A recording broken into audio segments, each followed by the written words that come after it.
This one is Avengers versus Excellent Men, issue 3, and I didn't really like this cover. It's hard to articulate, but there's something about it that just doesn't connect with me. I like the concept, I like the pencils, I like the artist. This is good art, and it reflects something that happens in the comic. But I just didn't really like this cover. I wish I had more to say on the matter, but I didn't.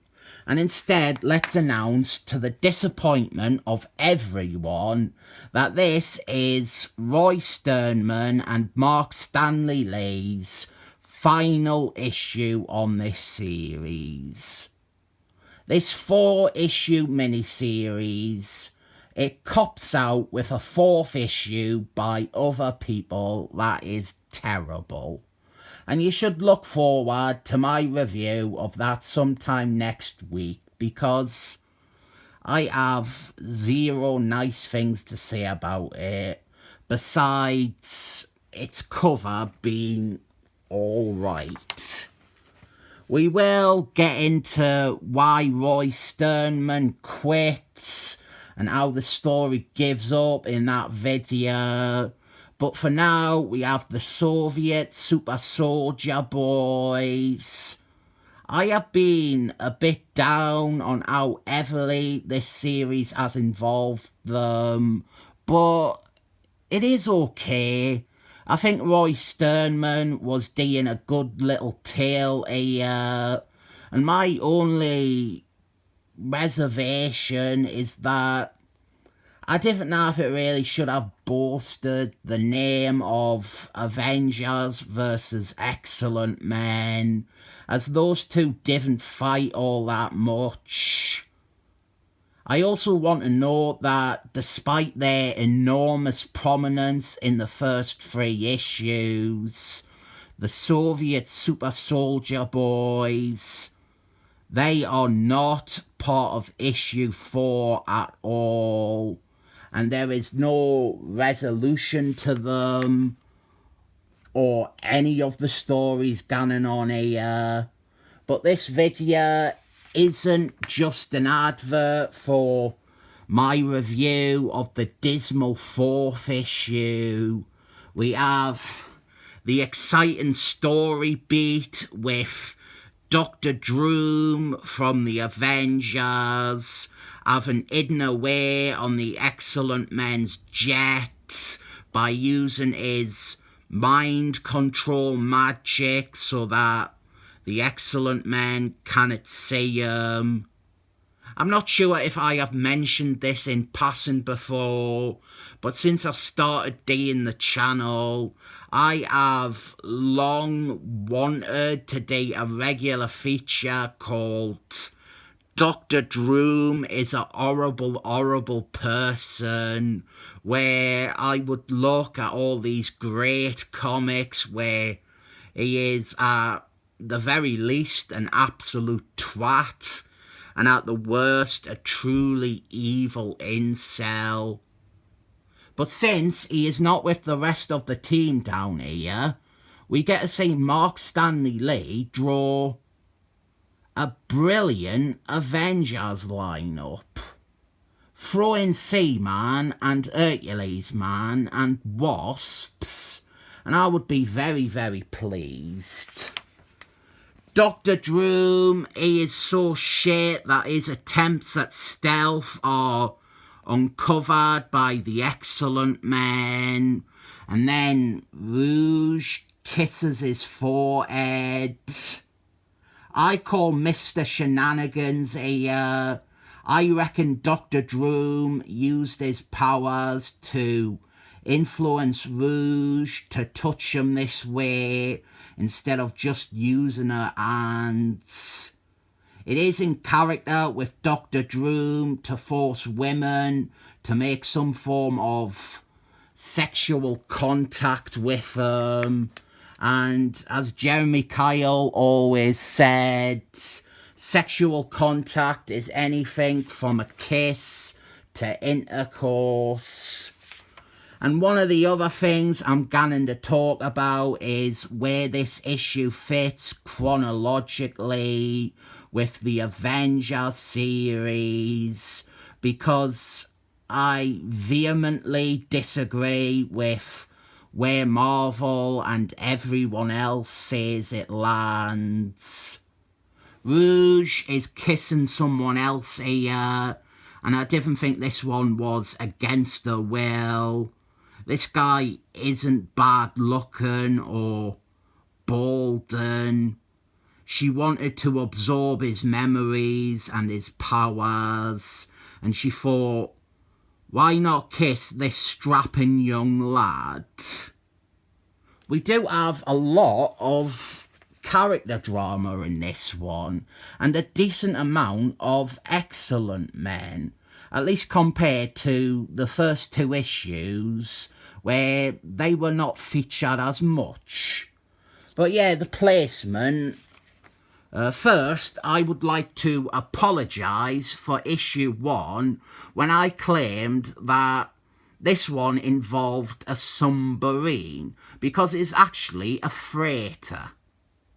Everyone reckons that this story takes place in between the final pages of Avengers 285, because there is supposedly a week-long gap between those pages. I don't know why I said supposedly. There is a week-long gap between those pages, but that really doesn't work at all, because in that week, Seaman had returned to the Avengers. He came back in issue 282, and he is not in this story. The Avengers team we see in this perfectly matches the one featured in Avengers 279. And my belief is that this takes place after that issue, and I think that makes way more sense, because even if you are saying that Seaman wasn't back full time with the team, he was just on call or a reserve member, we have this bit here where the Excellent Men fight the Russians, and in the process, the Soviet super soldier boys, they destroy this ship. They blow it up to prevent Mr. Magnet and the Excellent Men from escaping from them. The cargo ship, it sails from Singapore, so they have no real legal right to attack this ship. And now the Avengers arrive to join this big international snafu, and they work with the Excellent Men here, which furthers my point about the title of this series being a little bit off. But it would be stupid of the Avengers to get into this situation with a sinking ship and not call in Seaman. There was no hint that Seaman wasn't back on the team full time after 285.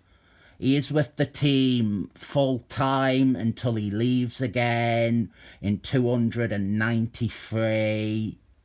He would be there for this full story if this was set after 285. But let's say we have a case of this being written before that and then retroactively placed after 285 in that week-long gap. I didn't even believe that they would do that without Captain America or Darth Knight or someone saying on one of the previous pages something like, "We have tried to contact Seaman and he is not answering our calls. That's a shame. He would have come in really handy in this situation. My other point that I want to make is that this is the end of the miniseries. End it with this issue. The major conflict stands unresolved. There is no payoff to a lot of the stuff, but all that is true of the next issue as well. Whereas with this one, you get to go out on a creative eye, and there is some thematic closure that you can squeeze out of this, with the Avengers and the Excellent Men having worked together, and then the Russians, they admit some wrongdoing, and the best part is we end with a nice ambiguous part for Mr. Magnet. He used the disaster as a chance to sneak away and escape. This leaves Mr. Magnet open to either going back to being a good guy in crap Excellent Men comics, or it allows him to go off and do his own thing and be a bad guy again. This is a far more satisfying ending than you will get by reading issue 4. So that there is the third and final issue of this good miniseries.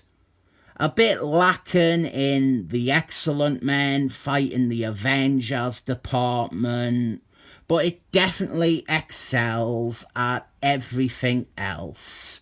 Great writing, great art, and a nice ending that leaves things open and still vague when it comes to the debate of Mr. Magnet's redemption. As a 3-issue miniseries, this is solid. I recommend these 3 issues, but under no condition read issue 4. I'll give this Roy Sternman fella and his comic a 7 thumbs up.